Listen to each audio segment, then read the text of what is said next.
आप सभी को जय मसीह की। मैं आशा करता हूँ आप सभी लोग प्रभु में आनंदित हैं।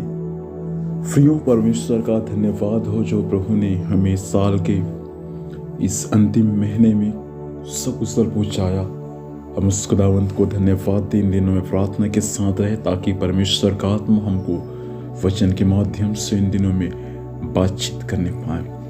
मेरे साथ पढ़ेंगे पहला राजाओं की पुस्तक, उसका 21 अध्याय, उसका 25 पद को पढ़ेंगे। सचमुच अहाब के तुल्य और कोई न था जिसने अपनी पत्नी इजबेल के उकसाने पर वह काम करने को जो यहोवा की दृष्टि में बुरा है अपने को बेच डाला। प्रभु यीशु मसीह इन वचनों के माध्यम से हम सभी को आशीर्वाद दे। एक राजा जिसका नाम अहाब था। प्रियो, इनके पास में सब कुछ था, किसी चीज का कमी नहीं था क्योंकि एक राजा था।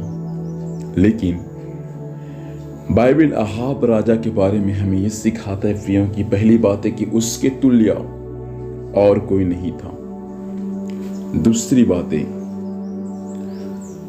उसको परमेश्वर ने एक जीवन साथी दिया था जिसका नाम था इजबेल। और इजबेल का स्वभाव के बारे में यदि आप बाइबल को जब अध्ययन करेंगे तो आपको मालूम चलेगा कि ये स्त्री जो है ये दुष्ट स्त्री थी।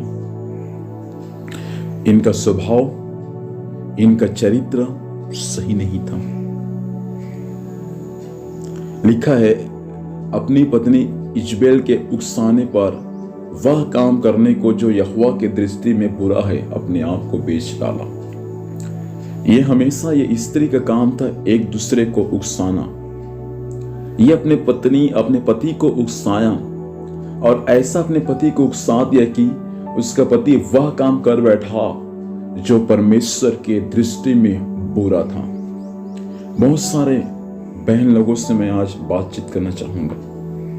प्रभु ने आपको बहुत अच्छा जीवन साथी दिया, आपके हर बातों को मानते हैं, आप जो कहते हैं उन सब बातों को वे मानते हैं। लेकिन मैं आपसे कहना चाहूंगा, ऐसा कार्य करने के लिए अपने पति को कभी ना उकसाए जो परमेश्वर की दृष्टि में बुरा है।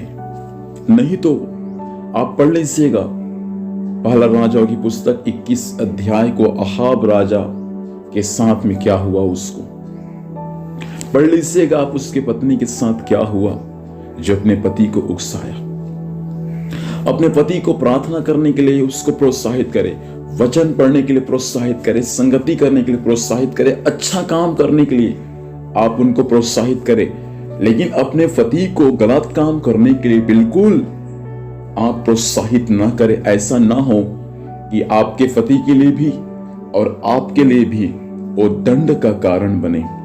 बाइबल में लिखा है इजबेल अपने पति को ऐसा उकसाया कि वो बुरा काम किया खुदा की दृष्टि में और अपने आप को बेच डाला है। हो सकता है कोई है जो मुझे सुन पा रहे हैं। प्रभु का वचन बहन आपसे कहना चाहता है, आज की सुबह मन फिरा ले। अपने पति को समझाए जो तूने किया वो गलत किया और मन फिराए।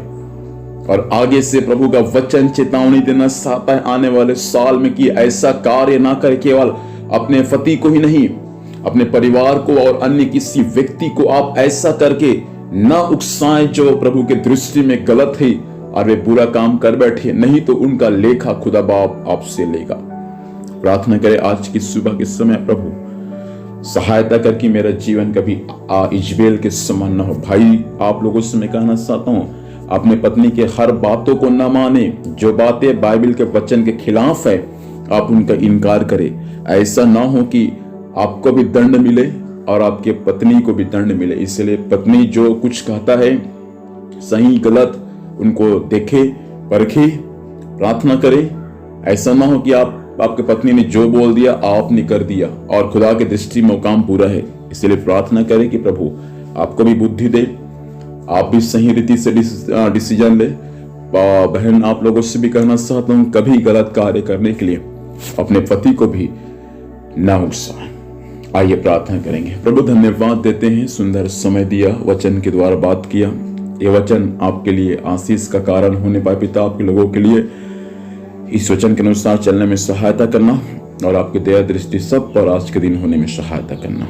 धन्यवाद खुदा, आपने ऐसा कर दिया। यीशु के नाम से मांगते हैं, आमीन। प्रभु हम सभी को आशीष दे, आप सभी को जय मसीह की। Praise the Lord.